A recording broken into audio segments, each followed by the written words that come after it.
I believe in the last 5 years, there's been a 70% increase in the number of bidders from the Middle East and 50% increase in the number of buyers. In general, they tend to be younger as a demographic, not surprisingly. I think they're younger as a demographic in however you slice it in many different ways. And not unlike historic collectors from Asia, they tend to enter the market at higher levels. So it's particularly appropriate, I think, to be bringing true masterpieces to this region, whether it's masterpieces of painting, as you see here, or whether it's from the luxury or jewelry or, frankly, in any sector. The best of the best is really resonating. Talk to me about the state of the market right now as well. The latest figures from the UBS Art Basel report show art sales fell about 12% last year. There was a 40% drop in $10 million plus lots. So the market's looking a little bit soft, particularly at the high end right now, according to that one piece of analysis. What are you seeing on the ground? It's completely supply driven, right? And so particularly at the high end of the market, you're talking about works of art which nobody wants to sell. And so it's only in the case of great estates that pieces like this come to the market. It's something that we can't necessarily control. But if you look at the demand index, in other words, in years when there's simply nothing like this being sold, there's still enormous demand. And in fact, it's probably even amplified by the fact that a year like last year or in the last 6 months, there haven't been works like this available. So I think that this November is going to be particularly consequential in terms of meeting the demand, the unmet demand that's out there globally with works of this quality, which frankly, we just haven't seen anywhere for several years. We look at art through the lens of being an investment asset class, and I want your take on this as well. Do you think there's been a change among how the wealthy view art as an asset class, a structural change given the vast amount of investment opportunities out there today, particularly for an investor who might be looking for a store of wealth? Well, I think as a store of value, art has performed amazingly well over the last 100 years, probably actually the last 500 years if you had the data.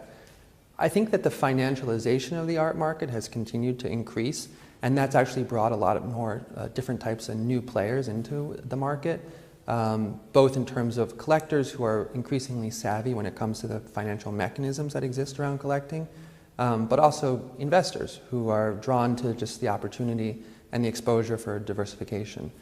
I think when you look at pieces like this, it's an interesting duality because on the one hand, there is no greater investment than the kind of masterpieces that we have here, as I mentioned, in terms of the brand, the strength of the brand of artists like Van Gogh or Kahlo, also the freshness to the market, the quality, every possible factor you can imagine. But at the same time, it is exactly those qualities that will draw out the real collectors. And it is the people who simply want to own these works, to live with them, to enjoy them, to pass them on to future generations, who are less sensitive to the investment performance, let's say, who I think will end up being the buyers. And the buyers of these pieces also aren't necessarily buying crypto or NFTs, right? Well, they can buy whatever they want, is the reality. And I think that goes back to the idea of the provenance historically here, is that you live in a world in which people have access to so many different things, so many different exposures from an investment perspective.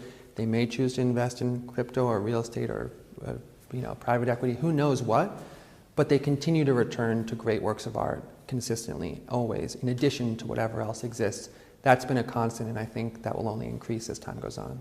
And just finally, looking ahead to the November auctions, are you confident that you'll be able to find buyers for all of this artwork, given not just the value, but also the trends that we're seeing in the high end of the market right now? Extremely. And I think it goes back to the fact that, the works of art themselves that we are lucky enough to have on offer this fall will do most of the lifting in terms of finding the buyers. These opportunities are so rare that serious collectors around the world, I don't think can help but come to the table and participate and compete, frankly. So I think it's both going to be a season in which we see many things, if not all of them, selling, but also where there'll be some price discovery and we'll see some dramatic results, which is going to be very exciting for everyone.